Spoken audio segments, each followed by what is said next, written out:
इमरान खान ने आज तक फॉरेन फंडिंग का इनकार नहीं किया। खैराती पैसे को अपनी सियासत के लिए इस्तेमाल किया। अपने दौर में मुल्क की तरक्की को रोका, ओवरसीज पाकिस्तानियों को गुमराह करने की कोशिश की, सीपैक को रोका, कश्मीर का सौदा किया और मीडिया पर कदगने लगाई। वजीर इत्तलात मरियम औरंगजेब ने चेयरमैन पीटीआई को निशाने पर ले लिया। कहती है इमरान खान गैर मुल्की agent, PTI foreign funded party साबित हो चुकी। सादिक और अमीन का जाली मेकअप उतर चुका। इमरान खान को खुफिया अकाउंट्स के एक एक रुपए का हिसाब देना पड़ेगा। पेमेंट का मामला है कि आपने अपने अकाउंट्स जिसके जरिए आप फॉरेन फंडिंग और ममनुआ फंडिंग मंगाते रहे, आपने उन अकाउंट्स को डिक्लेयर नहीं किया क्योंकि वो चोरी का पैसा था, क्योंकि वो फॉरेन फंडिंग का पैसा था जो कानून इजाजत नहीं देता। आपने फॉल्स एफिडेविट्स पार्टी के चेयरमैन होने के नाते इलेक्शन कमीशन में 5 साल जमा कराए। आप चैरिटी का पैसा, खैरात का पैसा लेकर आप इस्तेमाल करते रहे पॉलिटिकल पर्पसेस के लिए, और आज आप 2 झंडों के साथ टीवी पे बैठकर कहते हैं कि ये टेक्निकल मामला है और मुझे पता नहीं था कि मेरे अकाउंट्स में या पार्टी के अकाउंट्स में या मेरे मुलाजमीन के जाती अकाउंट्स में फॉरेन फंडिंग आती रही। आगे बढ़े, आपको बता कि ममनुआ फंडिंग केस पे पीटीआई के खिलाफ घेरा तंग है। एफआईए ने तहरीक इंसाफ के मरकजी रहनुमा और साबिक स्पीकर कौमी असम्बली असद कैसर को तलब कर लिया। असद कैसर को 11 अगस्त दिन 2 बजे तहकीकाती कमेटी के सामने पेश होने का हुक्म दिया गया है। एफआईए ने ममनुआ फंडिंग केस की बाकायदा तहकीकात का आगाज करते हुए 5 रुकनी मॉनिटरिंग टीम कायम कर दी है। इंक्वायरी का दायराकार पूरे मुल्क तक बढ़ा दिया है और तहरीक इंसाफ सेंट्रल सेक्रेटेरिएट के 4 मुलाजमीन के बयानात भी कलम बंद कर लिए हैं।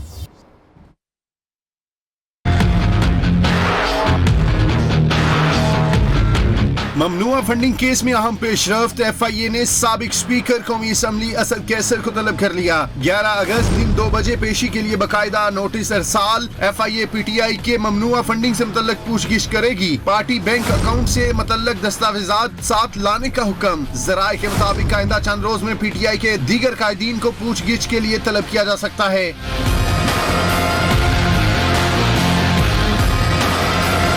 एफआईए ने ममनुआ फंडिंग केस में इंक्वायरी का दायरा कार पूरे मुल्क में बढ़ा दिया है। तहकीकात के लिए 5 रुकनी मॉनिटरिंग टीम का नोटिफिकेशन जारी। अतर वहीद टीम के सरबराह होंगे। खालिद अनीस, ख्वाजा हमाद, चौधरी एजाज और एजाज अहमद शेख टीम में शामिल। मॉनिटरिंग टीम पेशावर, लाहौर, कराची, इस्लामाबाद, कोयटा और फैसलाबाद में जोनल इंक्वायरी टीम से राब्ते करेगी। जोनल कमेटियां तहरीक इंसाफ के असासों के हवाले से भी तफसीलात हासिल करेंगी। एफआईए ने पीटीआई की फंडिंग से मुतालिक मुल्कगीर तहकीकात का आगाज कर दिया। इस्लामाबाद, लाहौर, कराची, कोयटा और पेशावर समेत पार्टी के दीगर अहम शहरों में पीटीआई को मौसूल होने वाली फंडिंग की जांच पड़ताल की जा रही है। वफाकी तहकीकाती इदारों ने पंजाब के वजीर बल्दियात मियां महमूद रशीद को तलब कर लिया है। इससे पहले साबिक स्पीकर असद कैसर भी 11 अगस्त को तलब किए जा चुके हैं। इस तमाम एक्टिविटी पर बात करते हैं ब्यूरो चीफ लाहौर अयाज शुजा से। अयाज शुजा, इस तलबी पर जोर ज़्यादा है, तहकीकात में पेशरफ्त हो रही है, ये मुझे बताइएगा क्या मजाज है एफआईए फॉरेन फंडिंग केस को हल कर सके, बैरून मुल्क में मौजूद जो इमदाद मिली है पीटीआई को उसको डिस्कस कर सके या उसकी इन्वेस्टिगेशन कर सके? जी बिल्कुल सलमान, अगर पाकिस्तान में फाइनेंशियल क्राइम्स की कोई तहकीकात कर सकता है तो वो एक्सपर्टीज सिर्फ एफआईए के पास है और कोई ऐसी एजेंसी नहीं है जो फाइनेंशियल क्राइम की तहकीकात कर सके।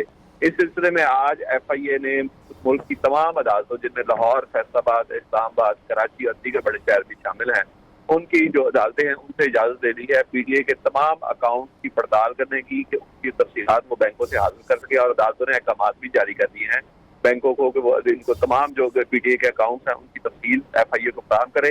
एफआईए इन अकाउंट्स की तफसील जो है उनके लिए बैंकों से रब्ता भी कर चुका है और बाज़ाब्ता तहकीकात भी शुरू कर दी गई है।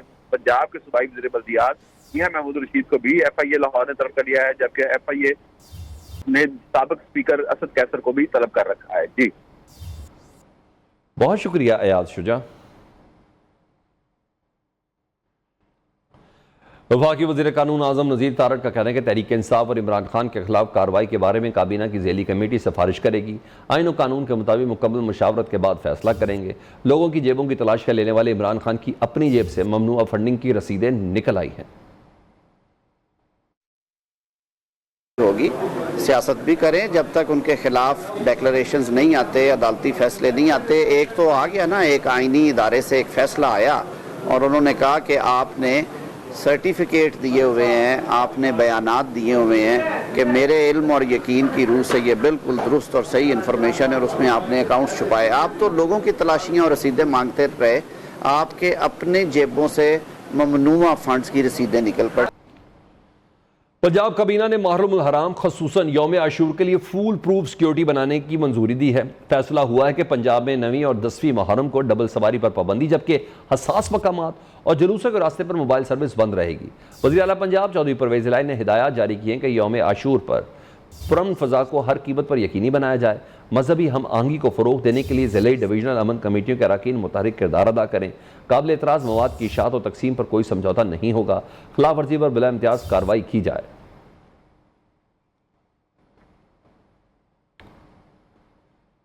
गवर्नर पंजाब मोहम्मद बलीगुर रहमान ने पंजाब की 21 रुकनी सूबाई काबीना से हल्फ ले लिया। काबीना में सिर्फ एक खातून यास्मीन राशिद सूबाई काबीना में शामिल है।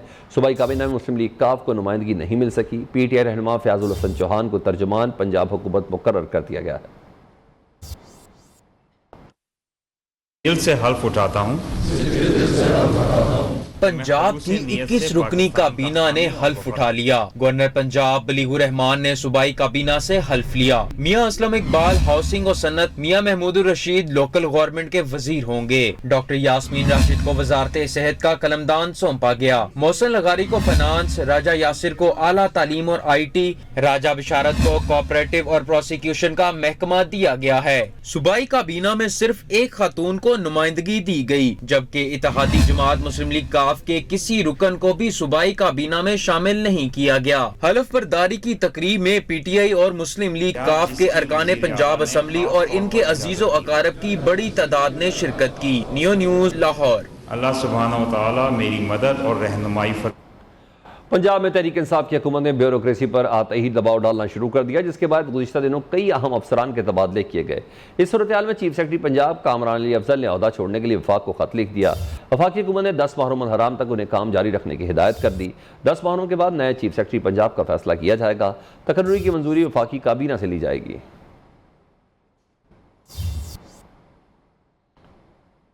आइंदा इंतखाबात में नवाज शरीफ इंतखाबी कैंपेन की क़यादत करेंगे। साबिक़ वज़ीर आला पंजाब हमजा शहबाज का कहना है कि जब डॉक्टर्स और पार्टी मुनासिब समझेगी नवाज शरीफ पाकिस्तान में होंगे। नवाज शरीफ पाकिस्तानी सियासत का महवर है। लंदन में मीडिया से गुफ्तगू में हमजा शहबाज ने कहा कि फंडिंग केस को मंतकी अंजाम तक पहुँचाया जाएगा। इमरान खान नाअहल होंगे। और तमाम जो इत्तेहादी जमातें हैं उनका मुसलमा ये इरादा है कि फॉरेन फंडिंग केस को मंतकी अंजाम तक पहुंचाया जाए। या नवाज शरीफ साहब जो है वो पाकिस्तानी सियासत का महवर है और जब भी इंशाल्लाह पार्टी और अपना जो है वो डॉक्टर से मुनासिब समझेंगे वो उनकी वापसी होगी। और मैं समझता हूँ कि आने वाला जो इलेक्शन है जो वक्त पे होगा 2023 में, उसमें इंशाल्लाह ताला जो कैंपेन है मुस्लिम लीग नून की वो नवाज शरीफ साहब उसको हेड करेंगे, मुझे बड़ी उम्मीद है। तहरीक इंसाफ की सियासी कमेटी ने 14 अगस्त को इस्लामाबाद के परेड ग्राउंड में जलसा करने का फैसला कर लिया। इमरान खान 13 और 14 अगस्त की दरमियानी शब कारकुनों से खिताब करेंगे। इमरान खान की ज़ेर सदारत बनी गाला में PTI सियासी कमेटी का इजलास हुआ। सियासी सूरत हाल पर गौर किया गया। जलसे की तारीख और मकाम फाइनल हुआ। 9 हल्कों में ज़िमनी इंतखाब से मुतालिक कानूनी अमूर का जायज़ा लिया गया। अदालतों में दायर दरख्वास्तों पर पेशरफ्त और ब्रीफिंग दी गई। इजलास में आइंदा की सियासी हिकमत अमली के लिए मुख्तलिफ तजावीज़ पर गौर व फिक्र किया गया।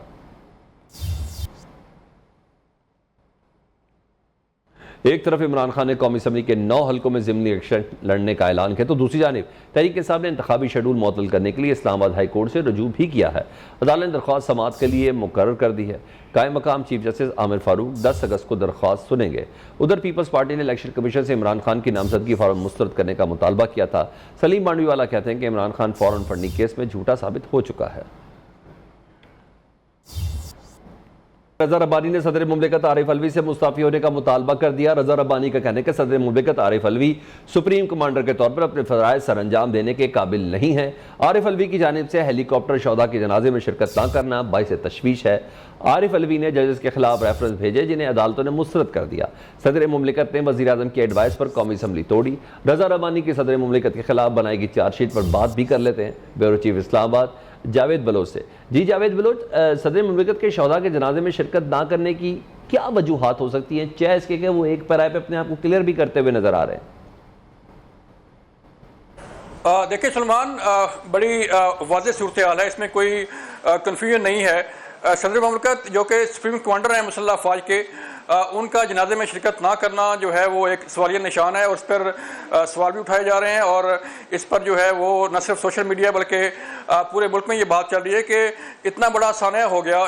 एक लेफ्टिनेंट जनरल सरफराज अली अपने दीगर आला तरीन अफसरान के साथ जो है वो एक हेलीकॉप्टर हादसे में शहीद होते हैं, लेकिन जहाँ पर आर्मी चीफ शिरकत करते हैं, जहाँ पर गवर्नर शिरकत करते हैं, जहाँ पर वज़ीर-ए-आज़म पाकिस्तान जनाजे में जाते हैं, तो वहाँ पर सदर ममलकत का ना होना एक सवालिया निशान है। यही वो सवाल है जो उठाया जा रहा है कि आया सदर ममलकत जो है वो क्यों नहीं गए। जो हमारे ज़राए से हमने बात की सलमान, तो उसमें जो वजह सामने आ रही है वो ये है कि पहले ये फैसला था, सदर ममलकत ने जो है वो ये फैसला किया था, जो हमारे ज़राए बता रहे हैं कि वो जनाजे में शिरकत करेंगे और रावलपिंडी में जो जनाजा पड़ा गया उसमें वो जाएंगे। लेकिन बाद में चूँकि सोशल मीडिया पर ट्रोलिंग जारी थी, सोशल मीडिया पर सवाल उठाए जा रहे थे, जो तहरीक इंसाफ के कारकुन हैं या तहरीक इंसाफ का जो मीडिया सेल है या बाकी जो लोग हैं उसमें वो ट्रोलिंग में जो है वो इन्वॉल्व थे और क्वेश्चन पुट किए जा रहे थे। तो उसके बाद फिर ये फैसला किया गया सदर ममलकत की तरफ से कि उन्हें जो है वो जनाजे में शरीक नहीं होना चाहिए। अब सवाल ये पैदा होता है कि क्या सदर ममलकत को किसी ने रोका? तो हमारे ये ज़राए बता रहे हैं कि उनकी तरफ से तहरीक इंसाफ के चेयरमैन इमरान खान साहब के साथ जो है वो रब्ता किया गया था किसी ज़राए से, तो उनसे भी पूछा गया था इमरान खान साहब की तरफ से कि आया सदर ममलकत को जो है वो जनाजे में शरीक होना चाहिए या नहीं होना चाहिए। तो वहाँ से हमारे ज़राए बता रहे हैं कि बनी गाला से उन्हें जो है वो कोई ग्रीन सिग्नल नहीं मिला था, जिसके बाद वो जनाजे में शिरकत उन्होंने नहीं की। अब मुख्तलिफ जो है वो वजूहात बयान की जा रही हैं। देखें, जो सदर ममलकत की तरफ से ट्वीट किए जा रहे हैं या जो उनकी तरफ से हमें बयानात आ रहे हैं वो उसकी तो मजम्मत कर रहे हैं कि जो लोग इसको जो है वो गलत रंग दे रहे हैं या इसको जो है वो सवाल उठाए जा रहे हैं, उनकी मजम्मत कर रहे हैं। लेकिन सदर की तरफ से अभी तक कोई वजह जो है वो नहीं बयान की गई कि वो इस्लामाबाद में रहते हुए, सदर में रहते हुए जो है वो ज़राए जिन खबरों को कंफर्म कर रहे हैं और सदर ममलिकत ट्वीट्स के जरिए जो चीजें क्लियर करते हुए भी नजर आ रहे हैं, अगर ये इमरान खान साहब ने इन्हें मना किया, जो हो भी सकता है, मना कर भी सकते हैं, तो वो खुद शहीद जनरल सरफराज के घर क्यों गए? देखें सलमान, क्वेश्चन ये होता है कि जो हमारी रवायात हैं और जो पाकिस्तानी रवायात हैं उसके मुताबिक ये होता है कि आपको इतने बड़े सानिया हो गया अपना मुसल्लह अफवाज के साथ, उनके एक लेफ्टिनेंट जनरल जो है जो कोर कमांडर भी थे, एक बाकी आला अफसरान भी उसमें उस हादसे में जो है वो शहीद हुए, तो वो जो जनाजा था उसमें शिरकत करना जो है वो ज़रूरी होता है। इमरान खान साहब गए, इमरान खान साहब जो है वो बिल्कुल उन्होंने जाके ताज़ियत भी की और उनसे जो है वो इज़हार ताज़ियत भी किया। लेकिन जो सदर ममलकत, चूँकि सवाल ये पैदा होता है कि सदर ममलकत सुप्रीम कमांडर भी हैं मुसल्लह अफवाज के, तो सुप्रीम कमांडर का उस जनाजे में शिरकत ना करना, जबकि वज़ीर-ए-आज़म वहाँ मौजूद थे। ठीक है जावेद बलोच, अब ये बता दें क्या सदर मुमलिकत ने जिस तरह रज़ा रब्बानी कह रहे हैं कि फ़राइज़ से इतनी बड़ी गफलत कर दी है कि इस बिना पर उनसे इस्तीफा मांगा जाए? देखें, जब भी जो पहले मैं आपसे बात कर रहा था रवायात की, जो रवायात कहती हैं, जो अखलाकियात कहती हैं कि जब कोई से कोई किसी मिनिस्टर का कोई रेलवे हादसा हो जाता है या कोई प्लेन क्रैश हो जाता है, तो उसके वजीर जो है या इवन प्राइम मिनिस्टर जो है वो रिजाइन कर देते हैं। लेकिन हमारे चूँकि रवायत नहीं है, हमारे यहाँ चूँकि अखलाकियात का जो है वो दरस दिया जाता है लेकिन उस पर अमल नहीं किया जाता, तो इसलिए जो है वो सदर ममलकत शायद मुस्ताफ़ी ना हो। लेकिन जो सवाल उठाए जा रहे हैं वो बड़े अहम हैं, रेलेवेंट क्वेश्चन उठाए जा रहे हैं सदर पर के आया वो उन्होंने जनाजे में शिरकत क्यों नहीं की। सदर के इस्तीफे से मुतल्लिक इखलाकी ग्राउंड उठाए जा रही हैं। बहुत शुक्रिया जावेद बलोच। पाकिस्तान को दुनिया से कर्ज लेने में अब मुश्किलात पेश आ रही हैं। 1996 से आज तक $450 बिलियन वापस नहीं कर सके। दुनिया से मजीद पैसे मांगते हुए शर्म आती है। दुनिया कहती होगी ये किस तरह मुल्क चला रहे हैं, कभी किसी से फ़ोन करवा लो, कभी किसी से फ़ोन करवा लो। वफाकी वज़ीर ख़जाना मिफ्ता इस्माइल ने कराची चैम्बर में ताजरों से खिताब करते हुए कहा कि मुल्क को बड़े तजारती खसारे से बचाने की अशद ज़रूरत है। हुकूमत ने गाड़ी और मोबाइल की इम्पोर्ट पर आयद पाबंदी सितंबर तक बरकरार रखने का फैसला किया है। इस साल 4000 अरब रुपए सिर्फ सूद की मद में अदा कर रहे हैं।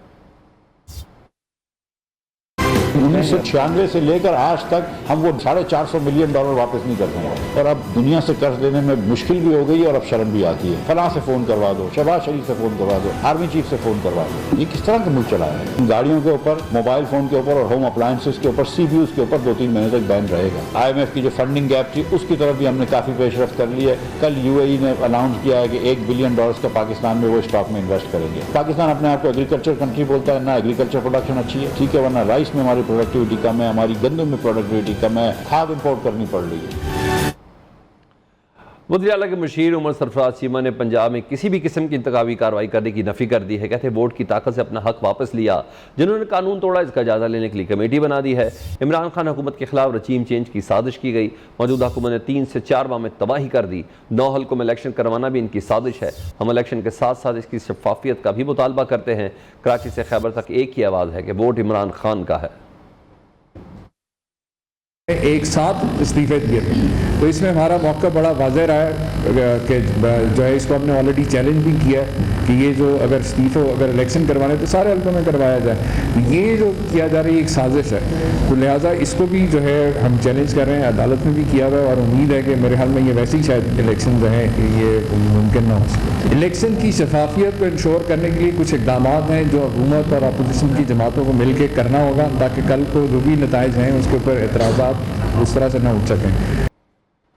वज़ीर-ए-आज़म शहबाज शरीफ ने सैलाब मुतासिरीन की मदद के लिए इमदादी फ़ंड कायम कर दिया। वज़ीर-ए-आज़म शहबाज शरीफ का कहना है कि तारीखी बारिशों ने सैलाब की सूरत क़यामत सुगरा बर्पा की। बलूचिस्तान में गैर मामूली तबाही हुई। सिंध, खैबर पख्तूनख्वा और पंजाब में बेतहाशा नुकसानात हुए हैं। हुकूमत ने मुश्किल माशी हालात के बावजूद 5 अरब रुपए सैलाब मुतासिरीन के लिए फौरी मदद जारी की है। वज़ीर-ए-आज़म ने मुखय्यर हज़रात से मदद की अपील की है। मुल्क भर में मानसून बारिशों का सिलसिला जारी है। कराची समेत सिंध के कई शहरों में बारिश वक्फे वक्फे से जारी है। लाहौर में भी कहीं हल्की तो कहीं तेज़ बारिश है। महकमा मौसमियात ने 10 से 13 अगस्त के दौरान पंजाब के मुख्तलिफ शहरों में गरज चमक के साथ मूसलाधार बारिशों की पेशगोई कर दी। दूसरी जानिब मूसलाधार बारिशों के बायस बलूचिस्तान और सिंध में सैलाबी सूरत हाल ताहाल बरकरार है।